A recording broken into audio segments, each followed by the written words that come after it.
El mundo entero, y también Chile, estamos enfrentando la peor catástrofe sanitaria de los últimos 100 años, para la cual, lamentablemente, todavía no existe vacuna ni tratamiento comprobado. Un enemigo mortal. Ese es sin duda el mejor calificativo para el coronavirus, pandemia mundial que hoy en nuestro país alcanzó su cifra más aterradora, con 49.579 casos confirmados, alcanzando los 509 fallecidos. Hoy lamentablemente nos acercamos a la pregunta que hemos temido durante estos meses: ¿cómo decidir quién vive o quién muere? Más que un procedimiento realmente definido con paso, es el juicio clínico del médico que ve al paciente el que determina si tiene necesidad de ventilación mecánica o no. Esa es una de las partes, si es necesaria la terapia o no.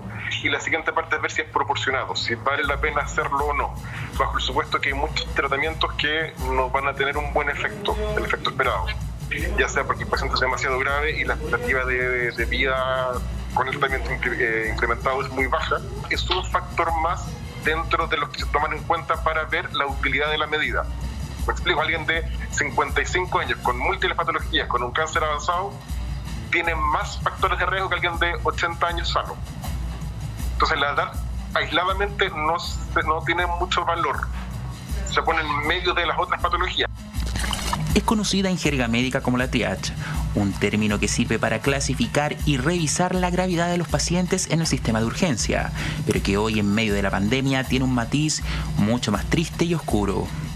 Significa un proceso para establecer un orden de prioridad, es decir, cómo se seleccionan por gravedad las personas que van llegando a la urgencia de un establecimiento. Porque en esa condición esperarán un poco más los menos graves y no esperarán o entrarán lo más rápidamente posible los más graves. Palabra poco familiar de origen francés, empleada por primera vez en tiempos de Napoleón y que en este escenario sirve para hermosear una sentencia. La triage aplicada en este momento de la pandemia no es más que el dilema ético de decidir quién sí y quién no. Un sistema para el cual ya existe un protocolo aplicado en varios países.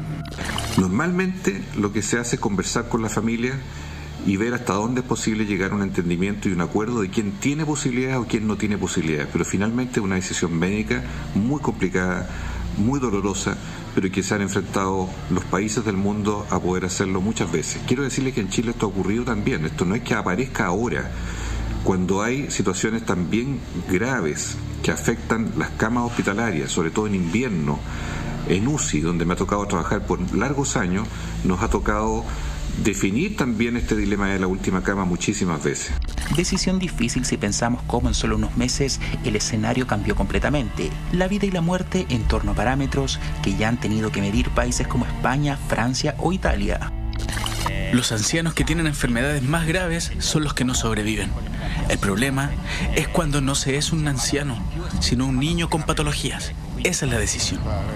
A veces hay que hacer un balance entre posibilidades de éxito y condición del paciente. Finalmente, es una decisión muy dura. En Chile ya existe un protocolo de 5 páginas donde, por frío que parezca, se establecen claramente cuáles son los lineamientos a la hora de decidir quién accede y quién no a un tratamiento.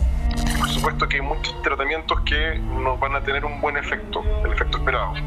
Ya sea porque el paciente es demasiado grave y la expectativa de vida con el tratamiento implementado es muy baja, por ejemplo, porque a lo mejor no sea tan necesario. Entonces la primera parte es la real necesidad y la otra parte es ver si es proporcionado o no. No sabemos qué va a pasar, yo no tengo una bolita de cristal para el futuro. Sabemos que en este momento no estamos en la situación, se han implementado muchas medidas para evitar llegar a eso, eventualmente vamos a llegar, no lo sabemos.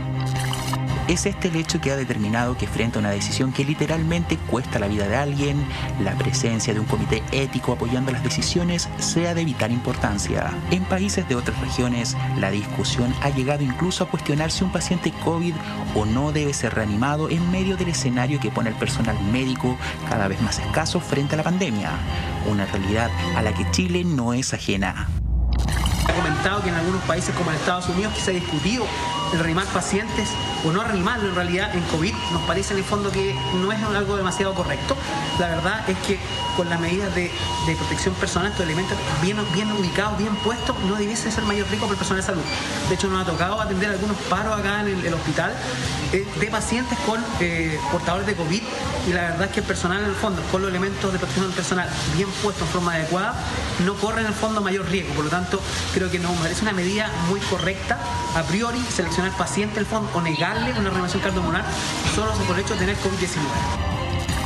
Nuestro país hoy enfrenta un escenario crítico donde el 95% de las camas UCI disponibles en nuestra capital está copado. Por lo mismo, el traslado de pacientes críticos se está desarrollando cuando el panorama nacional supera el 80% de la congestión total.